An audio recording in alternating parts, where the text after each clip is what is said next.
नमस्कार। हिंदी हाईवे में आप सबों को अपने साथ पाकर मुझे काफ़ी खुशी हो रही है। आज के वीडियो में मैं जयशंकर प्रसाद की कविता पेशोला की प्रतिध्वनि पर आपके साथ चर्चा करने जा रहा हूँ। पेशोला की प्रतिध्वनि कविता की पृष्ठभूमि उदयपुर में स्थित पेशोला झील है, जहाँ कभी महाराणा प्रताप ने निवास किया था। आज इसे पेशोला के नाम से भी जाना जाता है। तो आइए बगैर किसी भूमिका के हम इस कविता की चर्चा करें। पेशोला की प्रतिध्वनि जयशंकर प्रसाद का एक आख्यान गीत है। आख्यान का अर्थ होता है किसी वास्तविक घटना के आधार पर प्रस्तुत किया हुआ मौखिक या लिखित विवरण, जिसका मुख्य उद्देश्य पाठकों का मनोरंजन करना, उन्हें कोई शिक्षा देना या किसी वस्तु स्थिति से परिचित कराना होता है। पेशोला की प्रतिध्वनि कविता को आख्यान इसलिए कहा गया है क्योंकि इसमें जयशंकर प्रसाद ने महाराणा प्रताप के माध्यम से भारतीय गौरव को याद कर देश की वर्तमान स्थिति पर आंसू बहाते हुए देशवासियों को जगाने का प्रयास किया है। चलिए अब कविता की गहराई में उतरते हैं। आज महाराणा प्रताप के मेवाड़ पर संकट के बादल मंडरा रहे हैं। उन्हें अपने जैसे शूरवीर की आवश्यकता है जो मेवाड़ की रक्षा कर सके। यहाँ मैं आपको बताता चलूँ कि 1572 ईस्वी में महाराजा उदय सिंह की मृत्यु के बाद महाराणा प्रताप मेवाड़ के सिंहासन पर आरूढ़ हुए। मेवाड़ की रक्षा के लिए वे अकबर और उसकी सैन्य शक्ति से लगातार लोहा लेते रहे, लेकिन अब वे जीवन के अंतिम पड़ाव पर हैं, इसलिए उन्हें मेवाड़ की रक्षा की चिंता सता रही है। अब आप स्क्रीन पर कविता के अंश को देखते चलें और मैं उसका भाव स्पष्ट करता रहूँगा। कविता की इन पंक्तियों में कवि कहते हैं कि सूर्य अब निस्तेज सा हो गया है। आग के इस पिंड में अब न तो धुआं है और ना ही भस्म। निरंतर परिवर्तन तथा चक्कर खाते रहने के कारण मानो सूर्य अब थक सा गया है और थकान के कारण वह निराश्रित होकर पश्चिम में छिपने जा रहा है। एक समय था जब पेशोला का यही सूर्य संसार की आहुतियाँ लेकर अपने हजारों किरणों की माला से तेज, ओज और बल बिखेरता रहता था, जिस प्रकार कदम्ब का वृक्ष अपना सौंदर्य लुटाता रहता है। इन पंक्तियों में सांकेतिक रूप से महाराणा प्रताप के जीवन के बारे में कहा जा रहा है, जो धीरे धीरे सूर्य के समान ही ढलता जा रहा है। अब कविता के इस दूसरे अंश के भाव को समझें। आज महाराणा प्रताप के ही समान पेशोला झील की लहरें भी शांत हैं। उनमें वह उफान नहीं है जो महाराणा प्रताप के युवावस्था के समय में होता था। पेशोला के तट पर स्थित वृक्षों का समूह भी उसी प्रकार शांत है जैसे वो कोई चित्र हो। चित्र के समान ही उनमें कोई गति नहीं है। पेशोला के आसपास के झोपड़े भी दुख से जले हुए खंडहर की तरह दिखते हैं। विशाल तट पर दूर दूर तक झोपड़ियाँ ऐसी लगती हैं मानो अनंत आकाश में धुंधले मेघ के खंड बिखरे पड़े हों। अब कविता के इस तीसरे अंश को देखें। संध्या के कलंक के समान चारों ओर अंधकार छाया हुआ है। इस समय युद्ध के समय बजने वाले दुंदुभी, मृदंग, तुरी आदि वाद्य यंत्र भी शांत हैं। उनकी कोई आवाज़ सुनाई नहीं पड़ती है। चारों ओर मौन सा छाया हुआ है। इस मौन को भंग करती हुई एक आवाज़ पेशोला के तट पर गूंज रही है। वह आवाज़ महाराणा प्रताप की है कि अब उनके बाद उनके उत्तरदायित्व को कौन संभालेगा, कौन मेवाड़ की रक्षा का भार लेगा। कविता के इस चौथे अंश में महाराणा प्रताप कहते हैं कि अब इस अस्थि मांस के व्यक्तित्व की दुर्बलता पर कौन अट्टहास करेगा।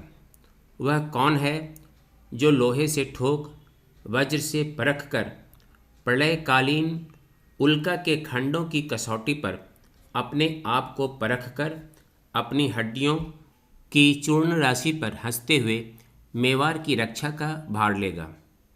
ऐसा कौन व्यक्ति होगा जो अपनी क्रोध रूपी अग्नि में दर्प जैसे फुत्कार से शत्रुओं की साधना को चूर चूर कर देगा, अर्थात उनके षड्यंत्रों को, उनके चालों को नष्ट कर देगा। कविता के इस 5वें अंश को देखें।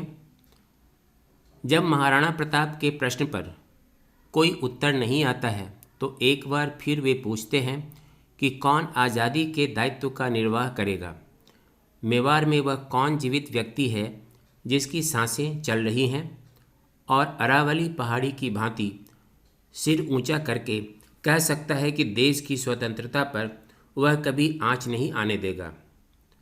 कोई तो मेरे प्रश्न का उत्तर दो, क्या तुम सबके सब मृत हो? अब कविता के इस 6ठे अंश को देखें।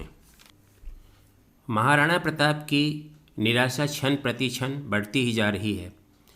यह दुर्भाग्य ही है कि मेवाड़ रूपी नौका की पतवार को कोई थामने वाला नहीं है।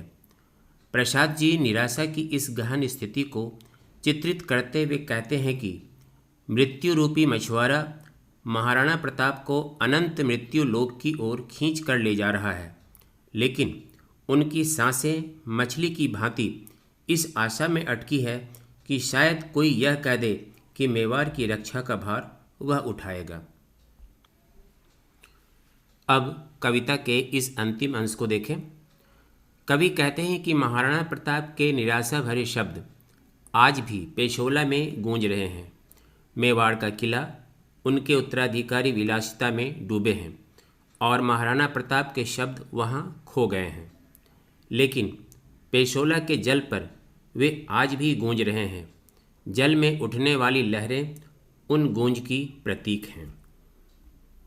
अभी मैं आपके साथ पेशोला की प्रतिध्वनि कविता पे चर्चा कर रहा था और मैं समझता हूँ कि कविता का भाव अब स्पष्ट हो गया होगा।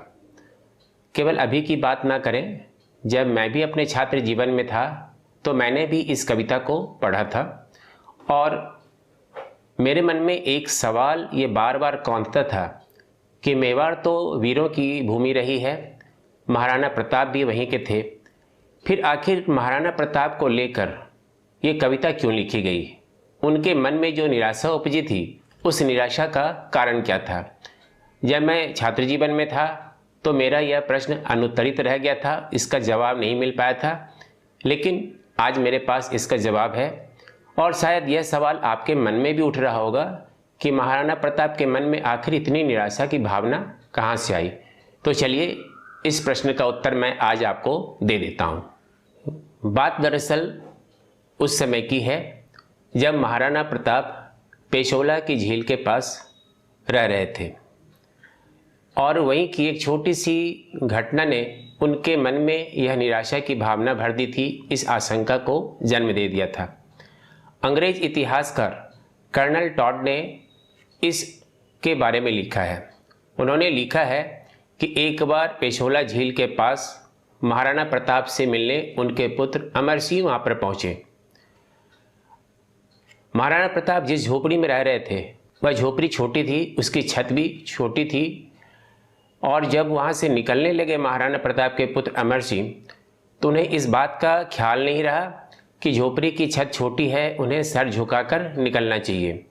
बस क्या था, छत के बाँस से उनका साफा उलझ गया और निकलने के क्रम में उनका साफा खुलता चला गया। इस बात को महाराणा प्रताप ने देखा। इस छोटी सी घटना ने महाराणा प्रताप के मन में एक बहुत बड़ी निराशा की भावना भर दी।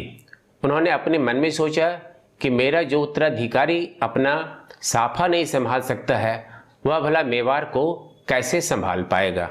महाराणा प्रताप की यही आशंका आगे चलकर सच साबित हुई और इसी निराशा की भावना को, इसी आशंका को पेशोला की प्रतिध्वनि कविता में व्यक्त किया गया है। अब मैं समझता हूँ कि आपको इस प्रश्न का उत्तर तो मिल ही गया होगा कि आखिर महाराणा प्रताप के मन में जो निराशा की भावना पैदा हुई थी वह क्यों हुई थी। बस आज की वीडियो में इतना ही। अगले वीडियो में आपसे फिर जल्द ही मिलूँगा, और मुझसे मिलने के पहले आप मेरे चैनल को सब्सक्राइब करना ना भूलें। धन्यवाद।